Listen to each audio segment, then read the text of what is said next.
गढ़ी उठी बेआईन शिक्षानुष्ठान एमध्यु Puri Xavier school अन्यतम jar तीन टा बेआईन स्कूल गढ़ी उठी यार एक फंक्शन आज शरधा बाली रे अनुष्ठित होउछि।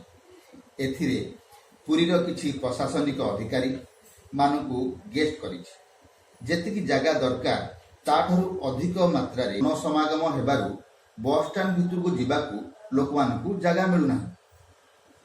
ए विषय पुरी सब कलेक्टर को पचारिबारु से विरक्ति भाव प्रकाश करी पुलिस को पचार बोली कहिथिले। जेहेतु सिटी डीएसपी यार गेस्ट रूपे आसीछंती पुलिस प्रशासन संपूर्ण नीरव। एथिरु जणा पड़ुछि छोट पिलामानकर भविष्य उपरे किपरि विपदपूर्ण भाव में पुलिस प्रशासन एवं स्कूल कर्तृपक्ष किपरि खेल खेलुछंती। प्राइवेट स्कूल गाइडलाइन विषय पुरी जिला ब्लॉक एजुकेशन ऑफिसर ठारू जहाँ पचारि बुझिलु ताहा सुनंतु। Inspecting officer with designation and date with seal.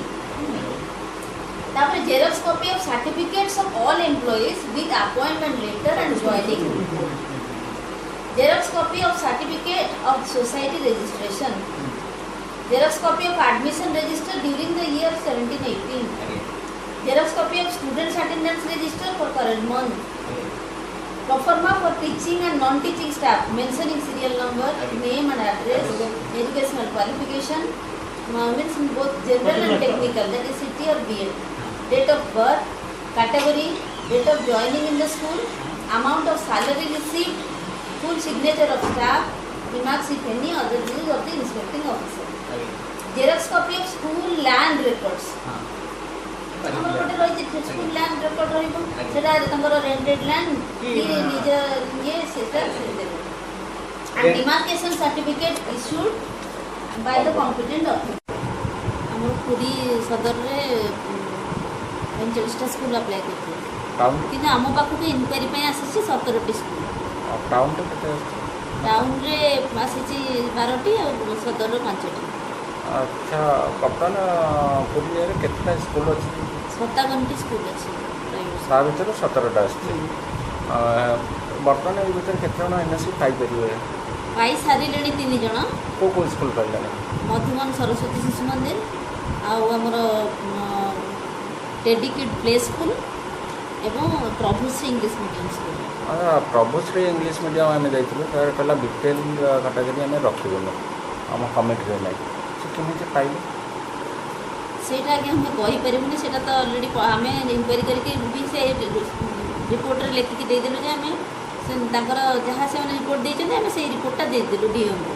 Deo ବି ପଠାଇଥିବେ ଡାଇରେକ୍ଟରଙ୍କ ପାଖକୁ, ସେମାନେ ଯାହା ଡିସାଇଡ଼୍ କରିଥିବେ ସେଇ ଅନୁସାରେ ଦିଆଯାଇଥିବ। ତା ଉପରେ କିଛି ଆକ୍ସନ୍ ନେଇଗଲେ ନା ନାହିଁ? ହଁ ନିଶ୍ଚୟ ଡାଇରେକ୍ଟର ଚାହିଁଲେ ଆକ୍ସନ୍ ନେଇପାରିବେ, ଏନ୍ଓସି ତାଙ୍କର ରଦ୍ଦ କରିଦେଇପାରିବେ। ଆଚ୍ଛା ଆଉ ବର୍ତ୍ତମାନ ଗୋଟେ ରୁଲ୍ ରେଗୁଲେସନ୍ ଯେଉଁ ଅଛି ରେଲୱେ ଟ୍ରାକ୍ରୁ କେତେ ଦୂରରେ ଡିଷ୍ଟାନ୍ସରେ ସ୍କୁଲ ରହିପାରିବ? ରେଲୱେ ଟ୍ରାକ୍ ଠାରୁ ନିହାତି ଦୂରରେ ରହିବା ଦରକାର କାରଣ ସେଫ୍ଟି ପାଇଁ ପିଲାଙ୍କର ସେଫ୍ଟି ପାଇଁ ନିହାତି ଦୂରରେ ରହିବା ଦରକାର।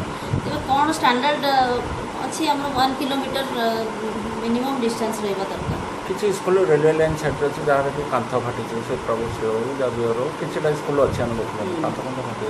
ତା ଉପରେ କିଛି ଆକ୍ସନ୍ ନେଉଛନ୍ତି ଭବିଷ୍ୟତରେ କ'ଣ ହେଇପାରେ? ହଁ ଭବିଷ୍ୟତରେ ପିଲାଙ୍କର କିଛି ଅସୁବିଧା ହେବ ସେଥିପାଇଁ ତାଙ୍କୁ ବାରମ୍ବାର ଜଣାଇ ଦିଆଯାଉଛି ଏବଂ ବାରମ୍ବାର କୁହାଯାଉଛି ଯେ ତା'ର ମରାମତି କରନ୍ତୁ। ତାଙ୍କୁ ସବୁ ସେମାନେ ଖାମଖିଆଲି ତାକୁ ନେଉଛନ୍ତି, ତାପରେ କୌଣସି ଆକ୍ସନ୍ ନେଇପାରିବେ ନା ନାହିଁ? ଆକ୍ସନ୍ କେବଳ ତାଙ୍କର ଏନ୍ଓସିଟା ଡ୍ରପ୍ କରିହେବ, ଆଉ କିଛି ସେମିତି ଆକ୍ସନ୍ ନିଅନ୍ତି ଯେହେତୁ ପ୍ରାଇଭେଟ୍ ମ୍ୟାନେଜମେଣ୍ଟ ତେଣୁ ଆଉ କିଛି ତାଙ୍କର ଉପରେ ଆମର ସେମିତି କର୍ତ୍ତୃତ୍ୱ ନାହିଁ। ତାପରେ କଲେକ୍ଟର ତ ନେଇପାରିବେ? ହଁ କଲେକ୍ଟର ଜିଲ୍ଲାର ମୁଖ୍ୟ, ତେଣୁ ସେ ଚାହିଁଲେ ସବୁ। ସେକେଣ୍ଡ ଜିନିଷ ହେଉଛି ରାସ୍ତା କିଛି ସ୍କୁଲର ବି ଭଲ ନାହିଁ। ଆଜ୍ଞା ସେ ଉପରେ କ'ଣ ରିପୋର୍ଟ ନେଇଛନ୍ତି? ରାସ୍ତା ସ୍କୁଲର ଭଲ ନାହିଁ ବୋଲି ଆମେ ରିପୋର୍ଟ ଦେଇଛୁ ଯେ କମ୍ୟୁନିକେଟିଂ କେଉଁ ସ୍କୁଲରେ ଆପଣଙ୍କ ନଜରରେ ଆସିଛି? ଜାଭିୟର ସ୍କୁଲର ଯେଉଁ କମ୍ୟୁନିକେଟିଂ ଘରେ କୃଷ୍ଣପୁରର କମ୍ୟୁନିକେଟିଂ ବୋର୍ଡ଼ ସେଇଟା ଏତେ ଭଲ ନାହିଁ, ନୂଆପଡ଼ା ଫବୁଡ଼ା ଏମିତି ହେଇକରି ରହିଛି। ଆଉ ଆମର ପ୍ରଭୁଶ୍ରୀକୁ ଅବଶ୍ୟ ରାସ୍ତା ଭଲ ଅଛି ତଥାପି ରେଲୱେ ଲାଇନ୍ ଯାଇଛି, ରେଲୱେ ଲାଇନ୍ ପାଖରେ ଅଛି। ଆଚ୍ଛା ଆଉ ଗୋଟେ ଜିନିଷ ହେଉଛି ଗଭର୍ଣ୍ଣମେଣ୍ଟ ସ୍କୁଲଠୁ କେତେ ଦୂର ଡିଷ୍ଟାନ୍ସରେ ବି ରହିବ ସ୍କୁଲ? ଗଭର୍ଣ୍ଣମେଣ୍ଟ ସ୍କୁଲ କି କଲେଜ? ପ୍ରତ୍ୟେକ ସ୍କୁଲ ସେ ଗଭର୍ଣ୍ଣମେଣ୍ଟ ହେଉ କି ପ୍ରାଇଭେଟ୍ ହେଉ 1 କିଲୋମିଟର ଭିତରେ ପ୍ରାଇମେରୀ ସ୍କୁଲ 1 କିଲୋମିଟର ଭିତରେ ଡିଷ୍ଟାନ୍ସ ଭିତରେ 2ଟା ସ୍କୁଲ ରହିପାରିବ ନାହିଁ। हाई स्कूल 3 किलोमीटर डिस्टेंस भितर दुटा स्कूल बर्तमान से 1 किलोमीटर 8-10 स्कूल अच्छे आम जी गोटे कौन पदक्षेप ने पदक्षेप तो बारंबार तागिद करा जाउचे किंतु से माने जहाँ नियम आसुचे आम से नियम अनुसार रिपोर्ट दउछु रिपोर्ट अनुसार अच्छा ये रिपोर्ट आप कलेक्टर को देछन ना रिपोर्ट डीओ को दिए